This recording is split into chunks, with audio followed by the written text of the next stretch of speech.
ಇದೀಗ breaking news ಬರ್ತಾ ಇದೆ, ನೋಡೋಣ.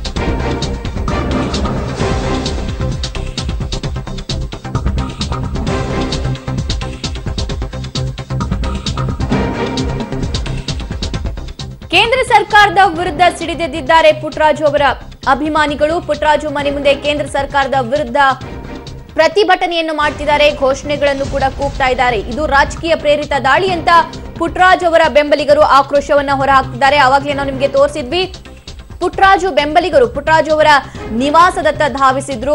ಪುಟ್ಟರಾಜು ಅವರು ಐಟಿ ರೇಡ್ ಆದ ನಂತರ ಸ್ವಲ್ಪವೂ ವಿಚಲಿತರಾಗಿರ್ಲಿಲ್ಲ. ಆದ್ರೆ ಆ ಆತಂಕ ಮಾತ್ರ ಅವರ ಅಭಿಮಾನಿಗಳ ಮುಖದಲ್ಲಿ ಕಂಡು ಬರ್ತಾ ಇರೋದನ್ನು ಕೂಡ ನಾವು ಗಮನಿಸ್ತಾ ಇದ್ದೀವಿ. ಕೇಂದ್ರ ಸರ್ಕಾರದ ವಿರುದ್ಧ ಘೋಷಣೆಗಳನ್ನ ಕೂಗ್ತಾ ಇದ್ದಾರೆ, ಪ್ರತಿಭಟನೆಗೂ ಕೂಡ ಮುಂದಾಗಿದ್ದಾರೆ. ನೋಡಿದಂತ ಜನಸ್ತೋಮ ನಮ್ಮ ಅಭ್ಯರ್ಥಿ ನಿಖಿಲ್ ಕುಮಾರಸ್ವಾಮಿ ನೋಡಿ ಬಹುತೇಕ ದುಡ್ಡು ಕೊಟ್ಟು ಕಳಿಸಿದ್ದಾರೆ ಅಂತಕ್ಕಂಥ ಭ್ರಮೆಗೊಳಗಾಗಿದ್ದಾರೆ. ಅದು ಅಭಿಮಾನದ ಒಳೆ ಅಂತಕ್ಕಂಥ ಐಟಿ ರಾಜಕೀಯ ಐಟಿ ದಾಳಿಯಲ್ಲಿ ಸರ್. ಐಟಿ ದಾಳಿ ಮಾಡೋದಾದ್ರೆ ಒಂದ್ ತಿಂಗಳು ಮುಂಚೆ ಮಾಡ್ಬೋದಿತ್ತಲ್ಲ. ಐಟಿ ದಾಳಿ ಮಾಡೋದಿದ್ರೆ ಒಂದ್ ತಿಂಗಳು ಮುಂಚೆ ಮಾಡ್ಬೋದಿತ್ತು. ಐಟಿ ರಾಜಕೀಯ ಮಾಡ್ತಿದ್ದಾರೆ ಅಷ್ಟೇ ಇವರು. 100ಕ್ಕೆ ಮಂತ್ರಿಗಳು ಹೇಳಿದ ರೀತಿ ಐಟಿ ಮುಖ್ಯಸ್ಥರೇನಿದ್ದಾರೆ ಬಿಜೆಪಿಯ ಏಜೆಂಟ್ ಆಗಿ ಕೆಲಸ ಮಾಡ್ತಾ ಇದ್ದಾರೆ ಈ ದೇಶದಲ್ಲಿ. ಇವತ್ತು ಬರೀ ಕಾಂಗ್ರೆಸ್ ಜೆಡಿಎಸ್ ಮುಖಂಡರ ಮನೆಗಳ ಮೇಲೆ ಐಟಿ ಅಟ್ಯಾಕ್ ಮಾಡ್ತಾರೆ ಅಂದ್ರೆ ಇವ್ರಿಗೇನೋ ಮಾನ ಮರ್ಯಾದೆ ಇದೆಯಾ ಸರ್? ಅಷ್ಟೇ, ಇನ್ನೇನಿಲ್ಲ. ಸಮ್ಮಿಶ್ರ ಸರ್ಕಾರದ ಮೇಲೆ ಟಾರ್ಗೆಟ್. ಇವರು ಸಿಂಗಲ್ ಡಿಜಿಟ್ ಬರೋ ಪರಿಸ್ಥಿತಿ ನಿರ್ಮಾಣ ಆಗಿದೆಯಲ್ಲ ರಾಜ್ಯದಲ್ಲಿ. ಇದರಿಂದ ಏನಾದ್ರು ಟೇಕಪ್ ಮಾಡಬಹುದು ಅಂತ ತಿಳ್ಕೊಂಡಿದ್ದಾರೆ. ಇದರಿಂದ ಇನ್ನು ಕೆಳಕ್ ಹೋಯ್ತಾರೆ ವಿನ ಬಿಜೆಪಿಯವರು ಮೇಲಂತೂ ಬರಕ್ ಆಗೋದಿಲ್ಲ. ಇವ್ರು ನಾಚಿಕೆ ಆಗ್ಬೇಕು. ಈ ರಾಜ್ಯದಲ್ಲಿ ಎಷ್ಟು ದ್ವೇಷದ ರಾಜಕಾರಣ ಮಾಡ್ತಾ ಇದಾರೆ ಅಂತಕ್ಕಂಥದನ್ನ ಅನಂತ್ ಕುಮಾರ್ ಅವರು ಕುಟುಂಬವನ್ನ ಹೊಸಕ ಹಾಕಿದ್ರು. ನಾಚಿಕೆ ಆಗ್ಬೇಕು. ಇವರಿಂದ ನಾವು ರಾಜಕೀಯ ಕಲಿಬೇಕಾ? ಈಗ ನನ್ನ ಕುಟುಂಬದ ಮೇಲೆ ಇವ್ರು ಐಟಿ ರೈಡ್ ಮಾಡಿಸೋದ್ರೆ ಒಂದ್ ತಿಂಗಳು ಮುಂಚೆ ಮಾಡಿಸ್ಬೋದಿತ್ತಲ್ಲ. ಇವತ್ತು ಚುನಾವಣೆ ಪ್ರಕ್ರಿಯೆ ಪ್ರಾರಂಭ ಆದ್ಮೇಲೆ ಇಡೀ ನನ್ನ ಕುಟುಂಬದ ಮೇಲೆ ಇವತ್ತು ಐಟಿ ರೈಡ್ ಮಾಡಿಸ್ತಾರೆ ಅಂದ್ರೆ ಇವ್ರಿಗೆ ನಾಚಿಕೆ ಆಗ್ಬೇಕು. ಒಂದೇ ಒಂದು ಸಣ್ಣ ತಪ್ಪನ್ನ ಇವ್ರ ಇಲಾಖೆಯವ್ರು ನಮ್ಗೆ ಕಂಡಿಡಿದ್ ಬಿಟ್ರೆ ನಾನು ರಾಜಕೀಯ ನಿವೃತ್ತಿ ಆಗ್ತೀನಿ. ನಾವು 8ಕ್ಕೆ 8 ಶಾಸಕರು ಗೆಲ್ಸ್ಕೊಟ್ಟಿರ್ತಕ್ಕಂಥದ್ದು, ಲೋಕಸಭಾ ಸದಸ್ಯರು ಗೆಲ್ಸ್ಕೊಟ್ಟಿರ್ತಕ್ಕಂಥದ್ದು, 3 ಜನ MLC ಗೆಲ್ಸ್ಕೊಟ್ಟಿರ್ತಕ್ಕಂಥದ್ದು ನನ್ನ ಕಾರ್ಯಕರ್ತರ ಶಕ್ತಿಯಿಂದ. ಇವ್ರಂಗೆ ನಾಟಕ ಆಡಕ್ ಬಂದವರಲ್ಲ ಇವತ್ತು ಅಭ್ಯರ್ಥಿ. ಫಿಲಮ್ ಅಲ್ಲಿ ಆಕ್ಟ್ ಮಾಡಕ್ ಬಂದವರಲ್ಲ, ಆಕ್ಟ್ ಮಾಡಕ್ ಬಂದವರಲ್ಲ ಸರ್. ಈ ಆಟ ನಡೆಯೋದಿಲ್ಲ. ಇದನ್ನ ತೋರಿಸ್ಕೊಡ್ತಾರೆ ನನ್ನ ಜಿಲ್ಲೆಯ ಜನ. ಇವ್ರ ಆಕ್ಟ್ ನೋಡಿ ನಮ್ ಕ್ಯಾಂಡಿಡೇಟ್ಗೆ ಕನ್ಫ್ಯೂಸ್ ಆಗಿದೆ. ಇಷ್ಟೆಲ್ಲ ಆಕ್ಟ್ ಮಾಡ್ಬೋದು ಅಂತ ನನಗೆ ಗೊತ್ತೇ ಇಲ್ವಲ್ಲ ಅಂತೇಳಿ ನಮ್ಮ ಕ್ಯಾಂಡಿಡೇಟ್ಗೆ ಒಂಥರ ಕನ್ಫ್ಯೂಸ್ ಆಗಿದೆ. ಈಗ ಇವತ್ತು ಇವ್ರ ಬೆಂಬಲಿತ ಅಭ್ಯರ್ಥಿ ಬಂಡವಾಳ ಈಚೆ ತೆಗಿತೀವಿ ಇವತ್ತಿಂದ. ಇವ್ರ ಬೆಂಬಲಿತ ಅಭ್ಯರ್ಥಿ ಇದಾರಲ್ಲ ಸರ್ ಮಂಡ್ಯ, ಇವ್ರ ಬಂಡವಾಳನ ಇವತ್ತಿಂದ ನಮ್ ಜಿಲ್ಲೆಯ ಮುಖಂಡರು ಕಾರ್ಯಕರ್ತರು ಈಚೆ ತೆಗಿತಾರೆ. ಎಲ್ಲೆಲ್ಲಿ ಇವ್ರು ಹೋಗಕ್ ಮುನ್ನ ದುಡ್ಡು ಹಂಚ್ಕೊಂಡು ಹೋಗ್ತಾ ಇದಾರೆ, ಯಾವ ರೀತಿ ನಾಟಿಗೆ ಬೆಳವಣಿಗೆ ಮಾಡ್ತಾ ಇದಾರೆ, ಇವ್ರ ಬಂಡವಾಳನ ಈಚೆ ತೆಗಿತಾರೆ ಇವತ್ತಿಂದ. ಓಕೆ, ಹೆಚ್ಚಿನ ಅಪ್ಡೇಟ್ಸ್ ಪಡ್ಕೊಳ್ಳೋಣ ನಮ್ಮ ಪ್ರತಿನಿಧಿ ಸಂತೋಷ್ ಅವರಿಂದ. ಸಂತೋಷ್, ಪುಟ್ಟರಾಜು ಅವರ ಮನೆ ಮೇಲೆ ಐಟಿ ಅಧಿಕಾರಿಗಳು ಪರಿಶೀಲನೆಯನ್ನ ಕಂಪ್ಲೀಟ್ ಮಾಡಿದ್ರು. ಅವ್ರು ನಮ್ಮ ಜೊತೆಗೂ ಕೂಡ ಮಾತಾಡಿದ್ರು. ಬಟ್ ಅವರ ಅಣ್ಣನ ಮಗನ ಮನೆ ಮೇಲೆ ಇನ್ನೂ ಪರಿಶೀಲನೆ ನಡೀತಾ ಇತ್ತು. ಏನ್ ಸಿಗ್ತಿದೆ ಅಪ್ಡೇಟ್ಸ್?